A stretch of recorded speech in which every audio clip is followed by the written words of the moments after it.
Welcome to On the Edge with April Mahoney Brains. You're at the spot, the place, where the conversation is pointed, the guests are sharp, and the responses are never dull. Did you bring your thinking caps? It's time to put them on, because the conversation starts now. Welcome to On the Edge with April Mahoney Brains. How are you today? We're back at the spot, your favorite place, where the conversation is pointed, the guests are sharp, and the responses are never dull. Today we are with Stacie Shifflett. I want to talk to her about so many things. She is such a detailed individual. She's fun. She is the founder of Modern Consciousness. She is a multi-international best-selling author. She produced or co-produced Lisa Nichols in her one-woman production play that I didn't get to see, that I wanted to see. She got to meet Carla Hall, one of my favorite chefs on the planet. She's doing so many things. We're going to talk to her about that, and she's going to read us a passage from her book. So much more. I'm looking forward to talking to her today. How you doing, Stacie? I'm doing great, April. Thank you for having me. Oh, I'm so glad to be in a position to have somebody. I just say that because, I just look at the world today and we're so tender. We're just so fragile. We're so fragile. And it's heartbreaking because I'm used to being fun loving and carefree. And now you got to be cautious about everything. Tell me a little bit about you and how you show up in the world and things that you're cautious about right now. Oh gosh, I have done a lot in this world. I have lived life out loud for many, many years, and I'm in a quieter phase, I would say, right now with modern consciousness. I have done everything from acquire multi-million dollar technology companies to being a subject matter expert in federal government acquisition to raising llamas of all things. So I have continually reinvented myself over the years, just naturally for me. It comes naturally.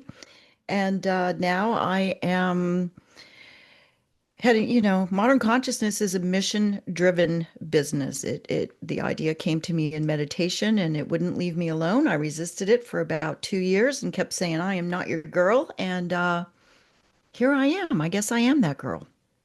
You are. Tell us a little bit about modern consciousness. It's really rooted in conscious living in the modern world. We have so many different stressors, and even more than we had a few years ago, to your point that you Right. mentioned earlier. Um, and, sometimes I do write about those topics. They're on my blog.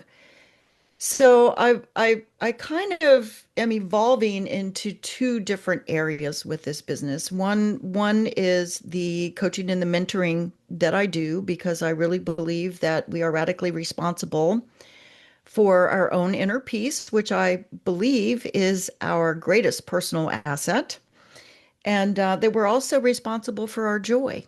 That we have to Absolutely. allow joy. We don't earn joy, we allow joy.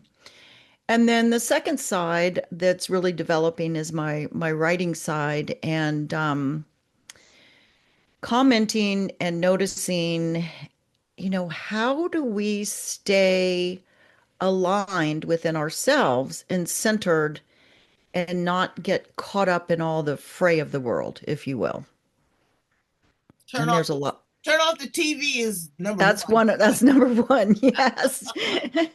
Yes, You of know, course. it's being in that deafening echo chamber of Yes, not only what's going on in the world, but our own uh, conversation that we have in our own head. Am I worthy? absolutely. Am I worthy the outside noise and influence of other people? We look at Well, ourselves. I'm sorry, we've attached our identity to it. Yes. Yes. And it's a way of belonging. I wrote an article about this not too long ago. It's on my website and I've got goosebumps as I'm telling you, and I didn't mean to interrupt you, but No. we're conflating. I think that we're so withdrawn from reality in a way, right? Because we're busy and a lot of things are online, right? We maybe have fewer relationships. A lot of people have fewer real relationships, right? Like we Right, have a relationship, but we're here on Zoom. right. And a lot of that changed probably during COVID as well. And somehow we've gotten where we need belonging. I think a lot of us are lacking belonging in this world.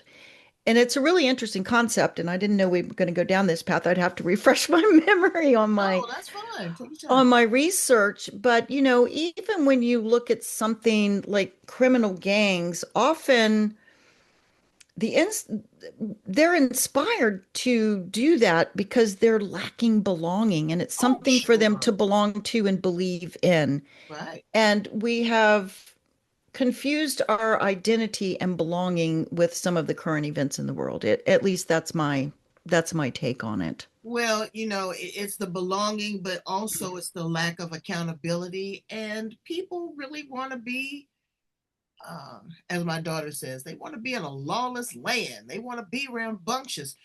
We've had a certain amount of civility and containment in our life. You know, growing up, your parents tell you to be a certain way, they have certain standards, your culture, your religion, um, even the food that you eat, the places that you travel to.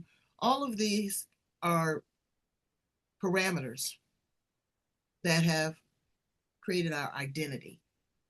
And now people have taken the lid off that and just, They have. wow, they have. But again, like Dr. Phil would always say, how's that working for you? I have an article that's going to be released in the near future on that very topic as well, because it's kind of like what happens when you take the guardrails off. And Right, so one of the reasons I was so successful in the industries that I've been successful in is I'm very good at going up to the high level, and I can see the 50,000 foot in the details at the same time and put the pictures together. But when you look back at that historically, we have cycled through those phases before where there was, I'll just call it lawlessness, for the lack of a better word. right, right, And then, things, whatever the governing body is, whether it's ancient Rome or, current politicians or what have you, you know, it comes back around, and that container is tightened, and the guardrails are put back up, and they're strict, or can be. And then I think we get lulled into, I looked at these historical cycles. Then we start getting lulled into where we feel safe. It's like, oh, well, we don't need these guardrails because things are running so yeah. well. Well, let me stop you right there. Do we feel safe or do we become complacent? You know, Do we go along to get along? Because I'm gonna tell you, as an African American woman growing up in South Central LA, I ain't never felt safe. well, Not I guess, yeah, I guess the word is can be interpreted. And again, I'm not remembering exactly everything that I researched, but it has cycled through history where things are looser and less safe and lawless, and then the guardrails are put back up, right, to kind of say these are sort of the boundaries of right, of how right. we should behave. Mm-hmm.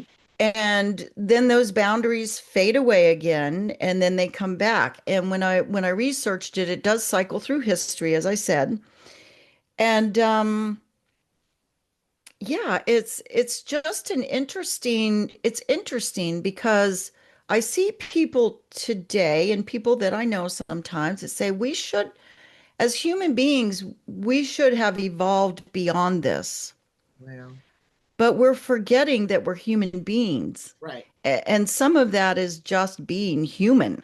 We have some of these baser capabilities and thoughts and things, and not everybody's like everybody else, right? Oh, So, but you know what? I'm gonna take it off topic one more time because sure. I believe I believe that we are in a lunar vortex, Stacie. I believe the civilization as a whole, oh yes, is changing. Not just, you know, the emotional or psychological perspective, but our physical.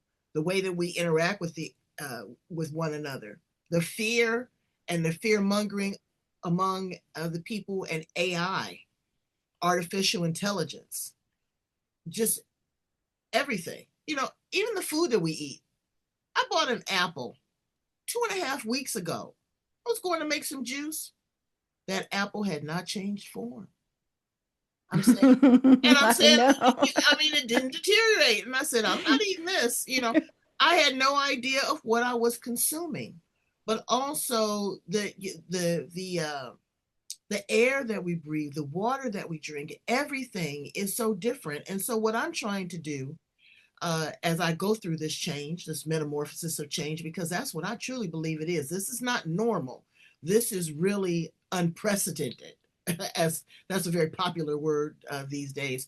But as this is happening, how am I going to navigate? I don't foresee me as an individual. I'm going to do my contribution, give my contribution to the change, to the support, but I want to be able to hold my sister's hand. I want to be able to walk side by side with Stacie to be able to get through this, to calm down. What are you telling people that you work with in that space on just how to just, level out and be calm, be conscious, be aware, and, consume the good? What are you saying to them?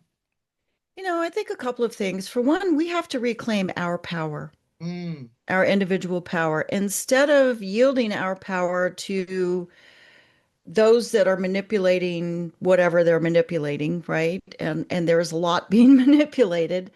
I think we have to reclaim our personal power. And I think that, what I do personally is, I stop and I research it. If it's something that I'm really concerned about, I research it and I learn about it and I look at historical patterns and I try to figure out what is really going on here.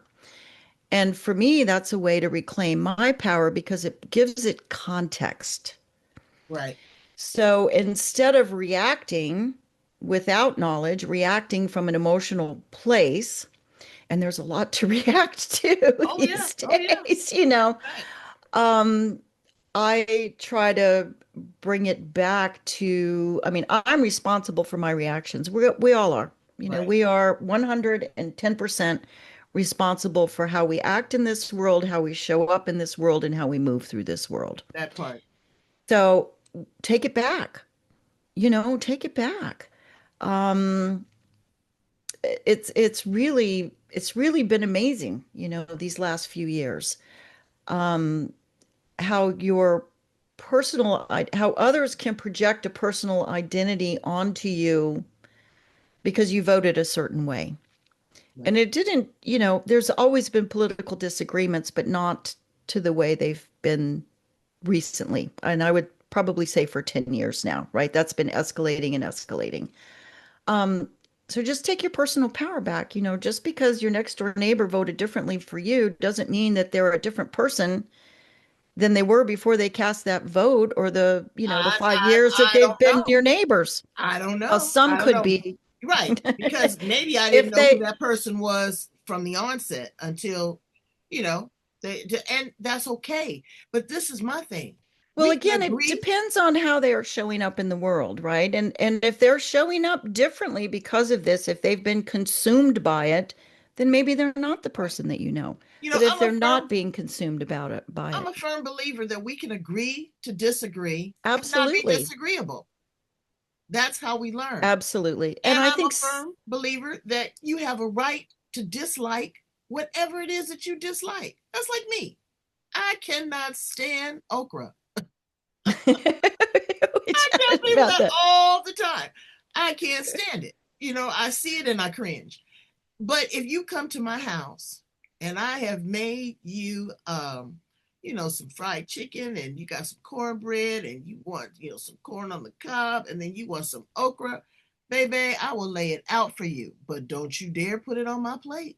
Yes. Okay, I'm a tolerant individual, and I think that's what people have diminished is the ability to tolerate something. You don't necessarily have to like it. That's just my perspective. I'm not gonna just go for anything. I'm not that girl. Okay. but I am going to allow you the space and the capacity to do whatever it is you like to do. If you like it, I love it. I'm not going to Yeah. do that. But people aren't doing that. They're so combative. It's my way or the highway. And so when you talk about modern consciousness, what are they aware of? What's the seekers? You and I are seekers. We're seekers of the truth. We are um, we are tolerant. We are acceptant to differences. But a lot of people aren't doing that now. And so when we call it modern, it seems very ancient, in people's way of thinking. So you got your work cut out for you. And Yes, I indeed. encourage It's you 110% because again, like other industries that you've been in, you've been a trailblazer. Absolutely. These thank have been you. male dominated, quote unquote, areas or zones of genius. And you have just taken the bull by the horn and, lassoed it and took it to the ground. And I commend a woman that does that. And you still have a smile on your face. Oh yeah, joy. It's all about personal joy, and being, I mean, honestly, being at peace with yourself. Some of these people I see on social media and I'm like, is this really how you Oh, want to keep you want to keep your internal state like this all the mm, time? mm, Why? Who wants to do that? So that's modern consciousness. Come back to a whole state, and one that's peaceful and one in which you can experience joy for the simple things. And it's really not that hard. It's not that hard. well, let's talk about simplicity. You went from all of these acquisitions, major industry changes to raising llamas. How did you do that? Well, I was married at the time, and I was pregnant with my son, and we lived in the city. At that time, we lived in uh, Northern Virginia, Fairfax County. And we just decided that that's where we would like to raise our family, is in a more rural environment. So we moved out and bought 41 acres and built a house. And I was looking for something that I could do on that land. For one thing, to keep it in land use and, a home-based business. I was fortunate in that I was pretty much able to quit work when my son was born. I still did a little bit of consulting and whatnot, but yeah, like, what an amazing experience. I would just sit out there at the barn and pinch myself sometimes that I was able to have that experience. And it's such a good experience for your children, right? They Mm. learned so much. I just have one son now, but they learned so much. Compassion and responsibility and, even about the birds and the bees and Well, that's where I learned. My dog had puppies, and I was like, wow. I said, what are they doing? My mother said, well, it's kind of like a light switch. You got to plug it in, and then it gets charged. that's a good explanation. Right, right. I was like, okay, but it's wonderful. Llamas of all things. What is the purpose of a llama? They're like big fancy show dogs. They're Okay. not a meat animal. I didn't have to slaughter, I didn't really want to be in the slaughtering business because of my attachment. So they were like big fancy show dogs, and I But you don't showed use them their as fur like wool or anything. You yes, can't. I sheared them every spring, and for a while I did something with their fiber. Used to have it spun and sold yarns and whatnot. But Okay. yeah, I sold them. I showed and sold my animals all over the country. Wow, that's beautiful. And you wrote a book. Tell I us a little bit did. about the book and what's inside the pages. Yes, the book is called Treasure Map to Joy, Where's it at? Let's see and it. it is right here. Oh, wow. Yeah, Treasure Map to Joy. One woman's journey from disruption to joy. Hmm. It is a parable, so it's a teaching book. It's fiction. And the key themes in the book really are, joy as an inner state. It's, as I said before, it's not something you achieve, it's something you allow. And I'm doing some really neat research right now, and I'll have a quiz coming out about it soon about how we orient to joy. And this has been really fascinating for me to write, and we'll have to catch up on that later. But Some other themes in this book are that loss is a catalyst, it's not a failure. Mm, We all experience loss in our lives, and we can succumb to it or we can move beyond it. And I certainly learned that with the death of my first child and my divorce after a 28-year marriage. wow. And then, some other key themes, again, back to choice and personal agency, right? We get to choose. Um, Reclaiming our identity besides just our roles in life. The main character in the book has adult children and how they are reconfiguring their relationship Mm, as adults and post divorce is a topic that's covered, and it really gives you a bird's eye view of one woman's transformation going through this process. wow. Would you Um, be kind enough to grace us with a little excerpt? sure, I would. Okay, so this is chapter 4. So she's actually doing a coaching program. Maureen is working with a coach. So so it's my program. But anyway, um she does a life assessment, and that's the first thing I start all my clients with. So immediately after submitting her completed assessment, Maureen wished she hadn't. She'd answered every question, but now the depth of what she'd written unsettled her. These questions asked her about her life as it was right now.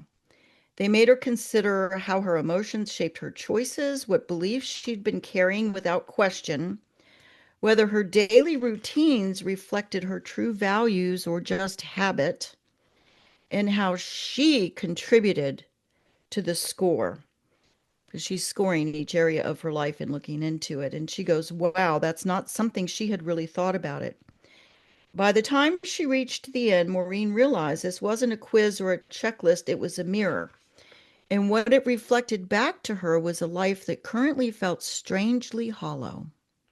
Mm, It's all about self-inquiry and driving our life in the direction that we want it to go in and experiencing what we want to be, what we would rather be experiencing, rather than getting caught up in the momentum and just, oh, it's just the way I am, or oh, it's just the way life is, right, and oh my right, God, this right. is how it's always going to be.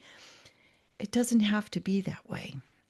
I want to bounce off one of the words you said. You said reflection, Marine's reflection. I Hmm. remember the Reverend Al Sharpton seeing me at in the mirror, and I looked back, and I saw him, and he goes, "You know, sister," he said, "that mirror is not just for your reflection; it's also a place to make corrections."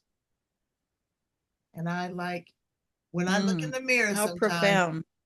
you know, it is because I was there not just to look at myself, but I wanted to enhance my look, wanted to put on some lipstick, wanted to check my smile, wanted to check my hair, So why don't we check our personality? Why don't we check our mindset? Why don't we check our thought process when we're looking there? I did some mirror work about 3 or 4 weeks ago. Stacie, I cried like a baby. Yeah, it's an amazing process. Yeah. I'm, just to sit in silence and just look at yourself, And just to tell look at yourself, yourself. I love you. You're Yeah, I pretty love you. today, Right. And it's okay and you're enough, you know, Mm-hmm. and that's not your pain. That's just a part of your story. It is a heavy conversation. So I encourage people, if you've never done mirror work, you might want to do it, but you got to be prepared for what's going to rise up after that. Absolutely. I find that we're really not taught how to self-reflect. Mm, It's not we measure so many things in our lives, and we take the car in for maintenance, and we have our annual doctor's appointment, and we check our bank balances and how our businesses are doing, and we do all these different things, but we never stop and take a look at our life that way. We're just really not taught to do it, and we don't necessarily have the tools to do it, right? If you don't know, you don't know. And I really think it's such a valuable exercise to do that on a personal basis at least every year. And I don't mean in the way of, oh, I'm going to have a New Year's resolution. I mean, in a really profound, introspective way where you're very vulnerable with yourself Right. and you're recognizing your truth. Because until we get still and have clarity on those things, we can't redirect it, right? When we let the momentum of our lives, the schedules, direct where we're going and what we're doing, then we're losing being able to do it intentionally. Right. So our busyness takes over our intentionality. Well, we become mechanical animals, Mm-hmm. and you see women in the workplace now that sometimes, not all the time, they lose their femininity. They lose that greatest gift that they have that they bring into the boardroom. That softness, that ability to nurture a situation, to heal, to listen, to make a decision, to provide options, to change your mind. All of these things are very valuable, and women bring that. But now they want that strong male energy, which that's a nicer term. That's not what they're saying these days, but That's you know not what they're saying. Yeah, you know what they're saying yeah, these days. it's But not reflected onto women in that way. right, Yes. right, it's not. But what we have to do is, again, we have to stand 10 toes down and be who you are. You don't have to be, uh, you know, disingenuous. You can be your authentic self. You can say, okay, I am vulnerable. I have made a mistake. I don't know. That's Yeah. okay. That's how we learn. So I'd like to share this story with you right now. So I had gone back to work. I still had my llamas and whatnot, and my son was young, and in elementary school, and I had a phone call. Somebody wanted me to come to work for them, and so I started doing some work down at the, oh gosh, where was I? Department of Justice, I think, maybe. I'm not sure. And I met Booz Allen Hamilton there. There was a team from there that was working. So and I was a subject matter expert in the field, and they decided that they wanted to recruit me. And they kept asking and kept asking and kept asking. And to your point, I looked at them one day and I said, you know what? I will never fit your corporate culture. I just Mm, won't. I am not interested in the things that you are offering me, right. right? I'm not interested in climbing your corporate ladder and having a corporate position and all. I'm not interested in it. But do you know the outcome of that conversation was? They created a position for me. I told them, I said, if I have a llama show in Oklahoma City, I'm going to take 3 weeks off because I'm going to need a week to groom those llamas, right? Because they're like big poodles. And I'm going to drive to Oklahoma City and I'm going to do my show and come back. Or if my son has a play at school or, some other activity, I'm going to take the time to do that. Do you know they created a job for me and I had the complete freedom to do that? See, And had I not asked, that's right. it never would have happened. And I was authentically myself in telling them what my requirements were. Right. They made a position for me, they served me well, and I also served them very, very well. And people forget that you can negotiate, right? That's You can do it. And if the situation isn't that's going to right. work for you, That's say right. no, pass it by. Exactly. There are other opportunities. Exactly. And that is it. There's two things that you hit on. Number one, making the ask. Making Yes, you the have to ask. ask. People don't, they can't read your mind and they don't know what you're going to ask for. Do you know what you're asking for? Do you know what you want? I see That's where women. clarity comes in. Exactly. I deal with individuals. I'm not gonna just say women, men too. They cannot make a decision. Ooh, that puts a bee in my bonnet Hmm. because no is a complete sentence. No, it doesn't work for me. No, let's revisit this. No, is there another option? Okay, you can do that, and it's all about the negotiation. What do you bring to the table? What is your leverage? What is your worth? What is your value?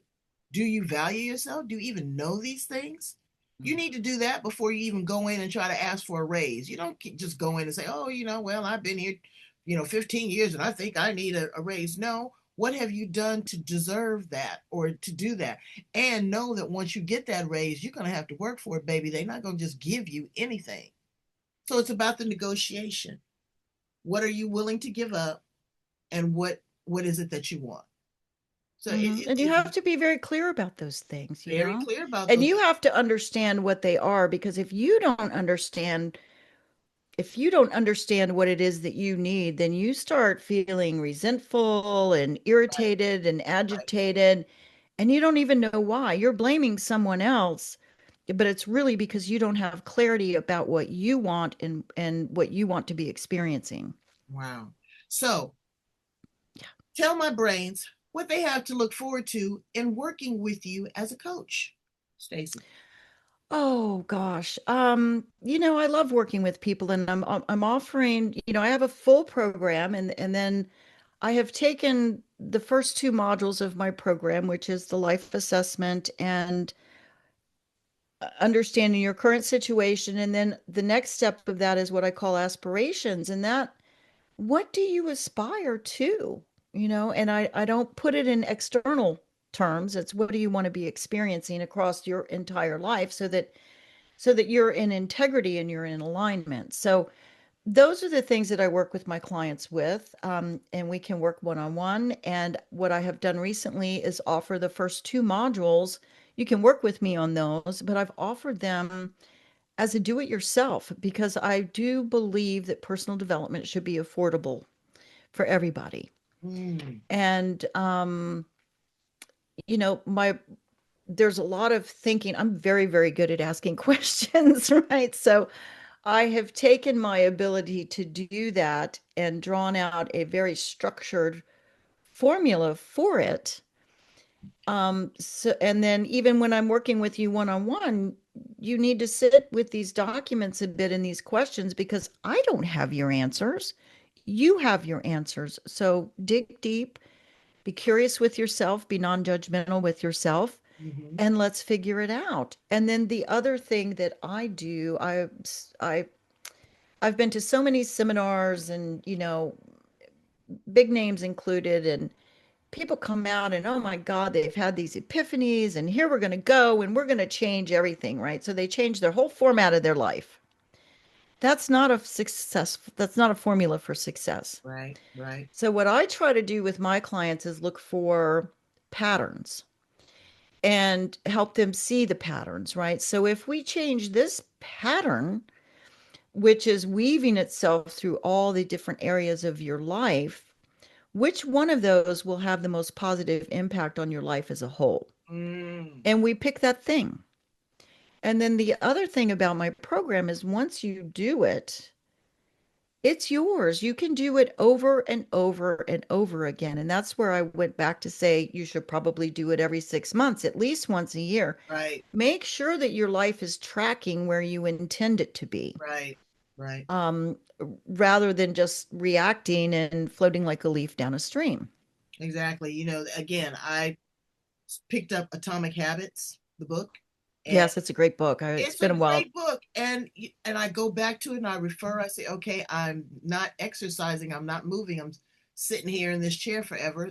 So I got a bike peddler. So as I am editing, I'm, doing something, or Hmm. I extract one thing and replace it. But I also, as you said, I journal it. This is where I am. I may be stuck. It's okay. But I give myself the opportunity to make corrective action because I say, okay, I'm stuck right now. What can I do to move forward? Am I in a place where I maybe need to step back?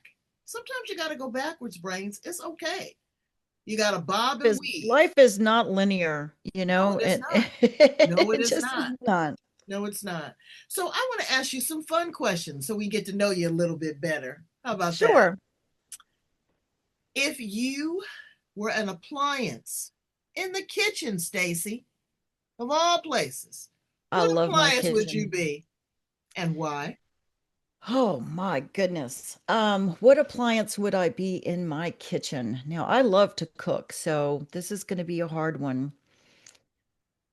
I'm going to say the refrigerator with the built-in freezer because it holds the ingredients for me to make a meal. All right. Well, that's good. You know And what? I can't create a meal without the ingredients, right? That's right. That's right. My girlfriend has one of these high-end refrigerators that talks to her. I don't need my refrigerator talking That's what I to said. It me. scared me to death. You know what appliance What? I'd be? What? I'd be one of these high-end garbage cans. You know Why is why? that? Because I want to be the place that you deposit the things that no longer serve you. Oh, I love that. I want to Yes. be the place where you're able to recycle. I want to be the place that you take out often and regularly. And I want to be the place that you take great care in keeping clean. I love that. And I want to point out about that. It's we're talking about a trash can, but see what happens when you reframe Absolutely. the purpose of it. Absolutely. Absolutely. If you had an opportunity to have a conversation with yourself at 25 years old, what would you say? Oh my. 25 years old. If I was talking to that person now at my age, just keep going, girl. As I said at the beginning, I lived life out loud. I wanted to experience everything, and I experienced a lot, much to the chagrin of my parents from time to time. Mm. Um, if I would ever, I might have encouraged her to get her MBA. Mhm. That would be maybe one tangible thing, but I didn't need it. I have achieved things that I'm self-taught, right? I didn't finish school. Now I had some good mentors along the way, but I learned quickly and I applied myself and I had That, interest in it. bravo, because I don't have a college degree either. Yeah, Okay. it probably And just be let me just tell you, keep I've going, been girl. so successful. That's not for everybody, but we have other skills and talents.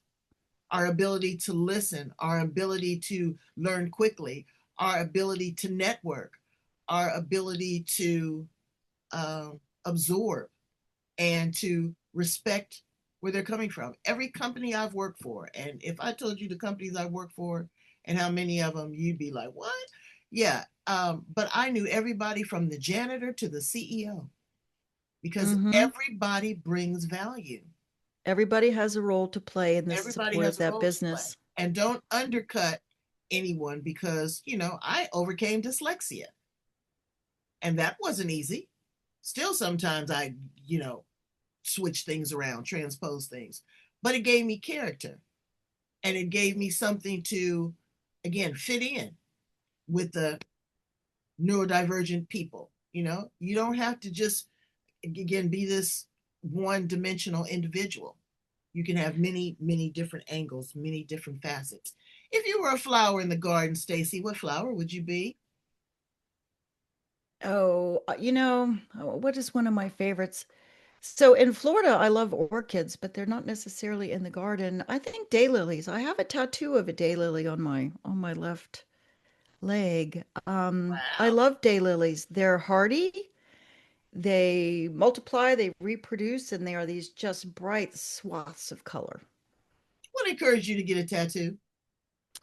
Um, I don't know. I had the first one that was in that it's actually a redo. So the first tattoo that was there was a very small tattoo, and I had a friend of mine that wanted to get one. We were in I was single I think I was single at the time, but we were in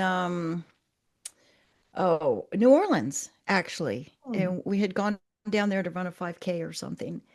And she really, really wanted to get a tattoo. So I said, okay, I'll get one too. I'll go with you. We'll support each other and get a tattoo.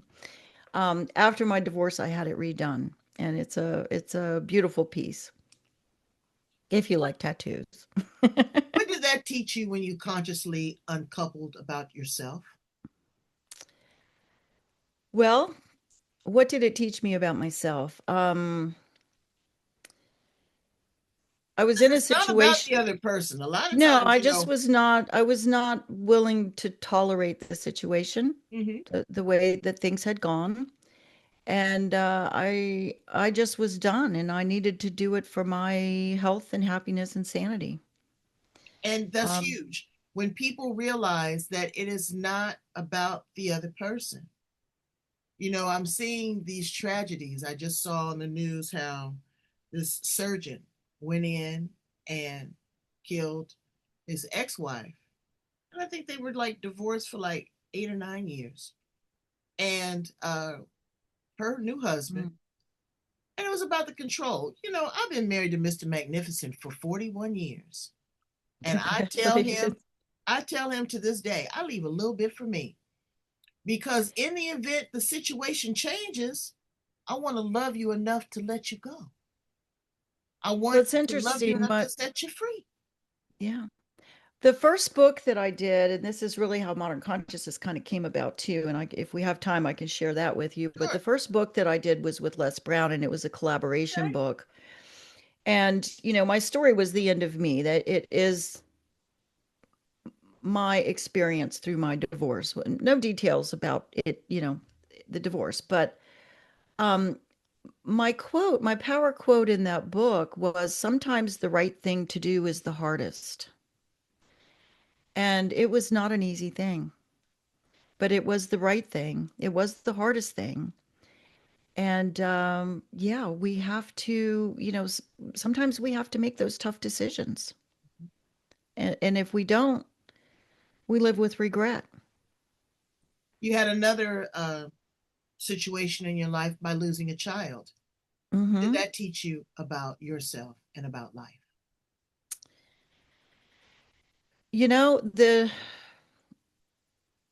I went to, well, first of all, if you lose a child, you go to hell.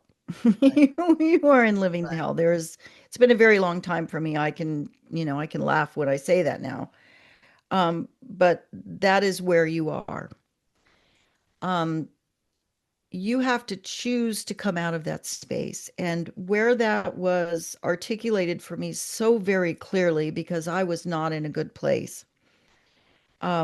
My doctor had recommended that I go to a group counseling session for parents that had lost their children. And the people that were there, it was a wide group. They had lost their children for a variety of reasons at a variety of ages.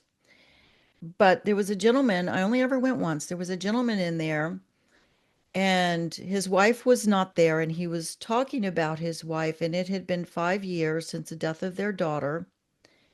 She still could not go to the grocery store. Now, I understood it because that's where I was at that point, right? Oh my God, I didn't want to go back to work. I didn't want to do anything. I was in a living hell, and, justifiably so, in grief, overcome with grief, et cetera, et cetera. But I thought to myself, gosh, I don't know that I want to stay here in this place. I right. had support. My family supported me. My ex-husband supported me. Um, but again, you get to make a choice. You can choose to stay in grief forever. You can choose to remain feeling victimized by grief, and you can cast a shadow on the rest of your life for that.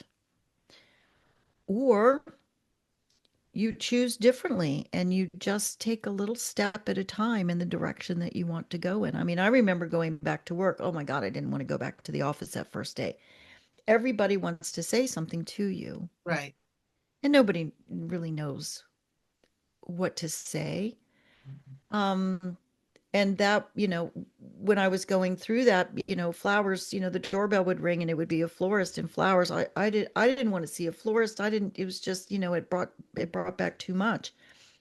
Um, but little by little, you get better. Little by little, you nurture yourself through it. And the grief will hit you. It hit me for years at odd and random times. I couldn't go to a funeral, even for a stranger, Mm. right? Because sometimes you have a business associate or something like my husband's business associate at the time. I couldn't go to a funeral for a stranger for probably 2, maybe 3 years, Wow. because it was a portal that opened up my wound again. And I would be sitting in the car crying at a stranger's funeral, and I literally would be I know. unable to get out of the car and go in. But those times got further and further and further apart. They do. So yeah, you And just again, have to when we come choose. to it's a certain, it's a rite of passage. It's Hmm. reality, but it's also, it's humbling. It's humbling. And once we realize and reach a certain maturity level, that we know that this is going to happen. It happens to all of You us. We set all you lose settle people in. we love. Exactly. You settle in. You settle in. Um, and it's incredible. So please tell my brains how to get in contact with you. I'd love for them to, do the deep dive, give her a call, go in, look at her bio, follow her on social media. She is such a love. Um, just the voice inflection is comforting within itself. We appreciate that. The tender ear, someone that's going to listen to you, not judge you, but tolerate you. Have fun with you, work with Supports you, you. support you. Exactly, support you. You're Hold not a space, one-legged stool. hold space for you, right? Absolutely, We absolutely. need people that will hold space for us Yes. I used to and think let I us be didn't vulnerable. understand what that meant until I needed it. And Yeah. actually, when you ask someone to hold space for you, I had a situation. My nephew was just murdered, and Mm. I asked my community of social media, and I tell you, I felt like a balloon. I felt like I needed to be tethered down. I could feel the energy, the massive waves of energy. So when someone says hold space, take it seriously because they are really allowing you to have more capacity. They are holding you up. How do they I get in like the way you contact put. with you? What's your email or your website, your program? Um, yeah, my email address is Stacie, Stacie at aware.life. Just the way the words are spelled. But anyway, if you go to my website, modernconsciousness.com, everything is there. You can contact me through there. My programs are there. I have a couple of free resources that are there. One is a workbook for navigating your emotional triggers, because if I could only ever offer you one piece of advice to change your life, it would be to calm those emotional triggers. You calm them, you calm your life. You calm the lives of those around you, which in turn brings you more calm. But anyway, everything's available on my website. Well, brains, I need you to go in, connect, love, like, share, and subscribe. Love, like, share, and subscribe. It's so simple. These four little things can actually impact and change the quality of your life. You may not be able to change the quantity, but we can help you change the quality. Thank you so much, Stacie, for being here on the edge. You're a wealth of information. We value you and we appreciate you. Thank you, April. All right. Brains, have a good day. And be sure to put on a Bye, smile brains. because if you don't put on a smile, you're not fully dressed.